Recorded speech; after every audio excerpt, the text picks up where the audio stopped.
course, this is political violence. It was on camera, and I'm glad you NTV also covered it when we are being attacked.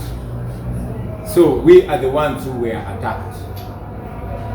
Unfortunately, we are the ones that are being arrested again. We were attacked, and the attackers were protected by police. But later on in the night, they came and then raided us. But this is not new. You saw how it happened in Lira. They claimed that we robbed them, but they majorly target my security team, or the team, our support team that surrounds us, our security team and our media team.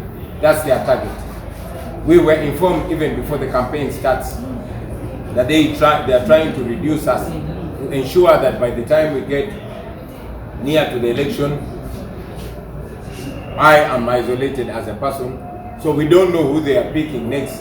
Could be Rubongoya, could be Katana, could be you, a journalist, could be anybody. We just want to continuously expose this.